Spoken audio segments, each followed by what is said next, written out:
आज के इस वीडियो में मैं इंजेक्शन के डिफरेंट टाइप्स के बारे में बताने वाला हूँ। इसके साथ ही साथ मैं इस वीडियो में ये भी बताऊंगा कि इन इंजेक्शन को बॉडी में कहाँ दिया जाता है। इंजेक्शन का मतलब होता है किसी व्यक्ति के शरीर में सुई के माध्यम से दवा को डालना।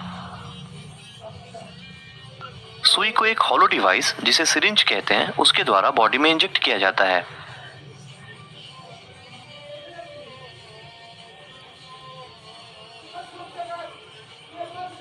इंजेक्शन कई टाइप्स के होते हैं, जैसे कि subcutaneous injection, intramuscular injection, intradermal injection, intravenous injection, depot injection, intraperitoneal injection, intra articular injection etcetera.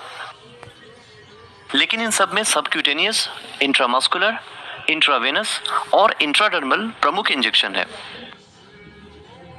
आइए सबसे पहले ये जानते हैं कि दवा को इंजेक्शन के फॉर्म में देने की जरूरत क्यों पड़ती है। यूजुअली इंजेक्शन के थ्रू मेडिसिन देने से वो जल्दी ही बॉडी में एब्जॉर्ब हो जाता है, और दूसरा ये कि जो अल्टर ड्रग्स या मेडिसिन जो किसी और तरीके से बॉडी में एब्जॉर्ब नहीं हो पाता, उसे इंजेक्शन के हेल्प से दिया जाता है। इंजेक्शन के डिफरेंट टाइप्स को जानने से पहले चलिए स्किन के लेयर को समझते हैं। स्किन कई लेयर से मिलकर के बना होता है, जिनमें सबसे बाहरी यानी कि ऊपर के लेयर को एपिडर्मिस, उसके बाद के लेयर को डर्मिस लेयर कहते हैं। डर्मिस लेयर वाटर स्टोर करने, बॉडी टेम्परेचर को रेगुलेट करने और विटामिन डी के प्रोडक्शन में सहायता करता है। तीसरे और लास्ट लेयर जो कि स्किन को मसल से अलग करता है, जिसे हाइपोडर्मिस या सबक्यूटेनियस फैट लेयर कहा जाता है। इस लेयर में फैट स्टोर रहता है जो कि हमारे बॉडी में हीट कंजर्व करने का काम करता है। तो चलिए अब इंजेक्शन के मेन टाइप्स को समझ लेते हैं।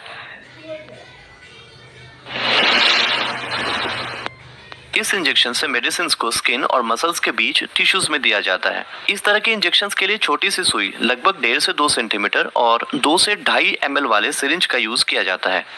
इस इंजेक्शन से दी जाने वाली दवा शरीर में धीरे धीरे एब्जॉर्ब होता है। इंसुलिन का इंजेक्शन सबक्यूटेनियस इंजेक्शन का ही एक एग्जाम्पल है। सबक्यूटेनियस इंजेक्शन को बॉडी में आर्म के ऊपरी एरिया में, थाई के बाहरी हिस्से में, पेट में नाभि के एरिया को छोड़कर और इसके अलावा बटक और हिप वाले हिस्से में लगाते हैं। इस तरह के इंजेक्शन को जनरली 45 डिग्री के एंगल पर लगाते हैं।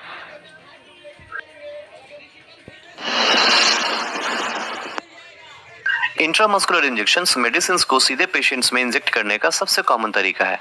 इस तरह के इंजेक्शन के लिए बड़ी निडल्स ऑलमोस्टली 6 to 8 सेंटीमीटर और 5 से 10 ml वाली सिरिंज का यूज किया जाता है। इस तरह के इंजेक्शन का पर्पस यह होता है कि दवा को ऐसी मसल्स में दिया जाए जहां बहुत सारी ब्लड वेसल्स हो, ताकि दवा जल्द से जल्द ब्लड स्ट्रीम में चला जाए।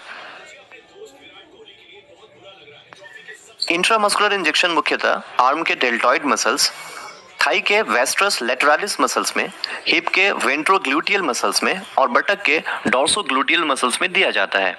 इंट्रामस्कुलर इंजेक्शन में निडल को लगभग 90 डिग्री के एंगल पर स्किन में इंसर्ट किया जाता है। हेपेटाइटिस, इन्फ्लुएंजा और टेटनस वैक्सीन को इंट्रामस्कुलर इंजेक्शंस के थ्रू ही डाला जाता है। इस इंजेक्शन से दवा को स्किन में दूसरी लेयर यानी कि डर्मिस में दिया जाता है। इस तरह का इंजेक्शन लगभग 5 से 15 डिग्री के एंगल पर एक बहुत ही छोटी सुई के द्वारा लगाया जाता है। इंट्राडर्मल इंजेक्शन से दवा का एब्जॉर्प्शन में इंट्रामस्कुलर इंजेक्शन, इंट्रावीनस इंजेक्शन या सबक्यूटेनियस इंजेक्शन से अधिक समय लगता है। इसी कारण से कुछ दवा को इंट्राडर्मली दिया जाता है।